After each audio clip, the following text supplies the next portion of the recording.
Hey guys, I just want to take a few minutes and talk to you about, I believe, something that is very important and it's kind of getting lost in our culture, and that's the topic of reading. Well, Tim, I don't like to read. I don't have time to read. I'm not a reader. Okay. Let's talk about the facts here.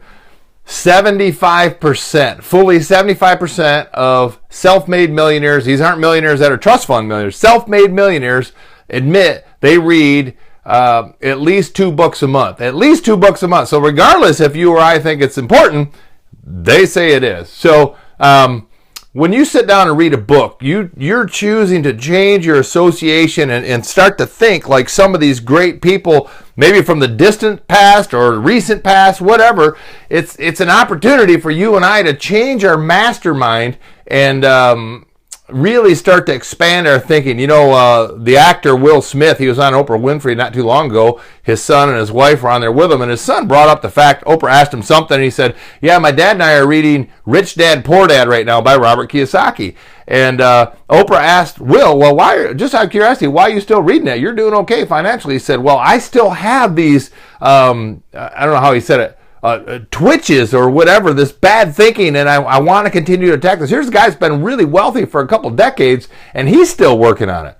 Warren Buffett, he said, you know, I've had a couple lucky breaks in my life. Isn't that the understatement of the century? Probably. I've had a couple lucky breaks in my life, and one of those lucky days was the day that somebody put a book in my hand called The Intelligent Investor. So now you and I can read The Intelligent Investor, and we can read anything that Warren Buffett's written. So we have the advantage of all these great people. We can take what they know and put it in our head. I think it was Will Smith. He said something like this: there's not been a problem that's ever been had, something that somebody's gone through, that somebody didn't write down what they went through and how they got through it. So every problem, he's probably right, just about every problem has been written about in a book, some way, shape, or form. Elon Musk says, I like biographies. In general, they're interesting, but you learn a lot. I love to read biographies and learn how people think. We have a company called XO Training, and in that company, we have something called Book of the Month. And we encourage people, get on Book of the Month, because you're going to learn from all these great authors in a certain order to help you develop as a business leader, entrepreneur, whether you want to lead a company or whatever it is you want to do. One of the first books we recommend people read is Magic of Thinking Big by Dr. David Schwartz. This one is a great book. You know, one of the things that my first business mentor taught me, he challenged me on, was reading. You see, some people will say, well, Tim, I don't want to read because I can't remember it. Well, I'm actually dyslexic and I have comprehension issues. However, I've worked at it for years, so it's not nearly as bad as it was. I mean, I still have it, but it's not nearly as bad as it was. And there are some things you can do to overcome that. I'll probably show that in another video. How to Win Friends and Influence People. Some people have heard of this book. They've not read it. I read it the first couple times. I didn't like it. And I'd say it's probably not one of my favorite reads, but it's one of my favorite books as far as what it does for me. I'm kind of a book nerd. This is a collector's edition here. It's a really old one.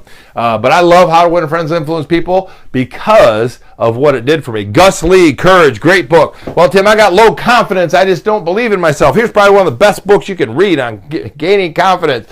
Okay, I'm joking. Confidence of a Champion by Tim Marks. Actually, I put a lot of research into that. If you want to check that out, you can.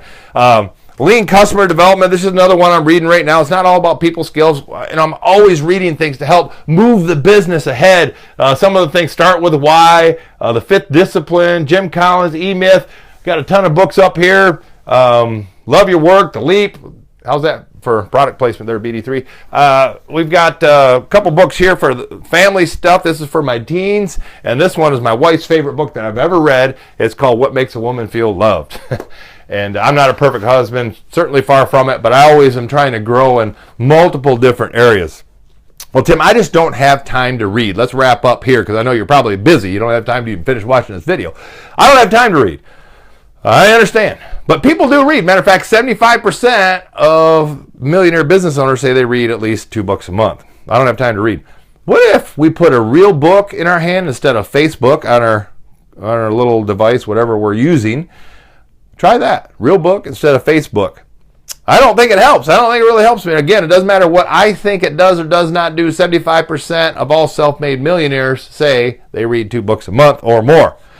Well, Tim, I don't have the desire or the focus or whatever. Well, let me say this. If you can just imagine changing your association to hang out with people like Thomas Edison and Elon Musk, even Donald Trump's written some books if you're into Donald Trump, any of the great leaders, Charles Spurgeon, Martin Lloyd Jones, any of these people, you can imagine being in a mastermind with them and how that would change your perspective on things. Well, you have the ability to do that with books. Well, Tim, I can just watch videos. It's not the same. It is not the same. You know, Amy and I sold our house just a while ago. We had it for sale for 3 years, and we just sold it a few months ago. We're renting this place now. It's pretty nice, but we're in the process of laying out and developing our new home. And the reason we sold our old house is because we wanted to be closer to the main water. It was like a 25-minute boat ride. That kills the fishermen out to the main water. So we're going to be right on the main water now as you go out. But I had about 800 or 900 square foot probably library in my old house, just lined books everywhere. You can see I got them stacked up. There's boxes stacked up in the corner there, and I got a bunch of them over at storage. It's just killing me like my babies are in storage. So I'm just trying to think, what would the best library look like? I don't know if I'm going to have like a couple stories of bookshelves or whatever, but I just love the old books. I've fallen in love with it, and I didn't always have that. It's kind of like riding a bike. If you quit riding your bike because you fell down a couple times, it wasn't an enjoyable experience, you would have quit and you'd never known how to ride a bike or work out. You can't go to the gym and work out once every 3 months and expect to get fit. And it's the same thing with reading. If you read and make it a priority every single day, make it a habit, and then it'll start to grow on you, and you'll start to see. You might not recall what you need to know right then, right that exact time, but it will start to come out and it'll pop out, and you'll all of a sudden start to have a better vocabulary. You'll remember these things out of some of these books, and you'll be impressed with yourself, and others will be impressed with you too. And you'll be on your way to getting your goals and dreams because you chose to be a leader and a reader. Viking over and out. God bless.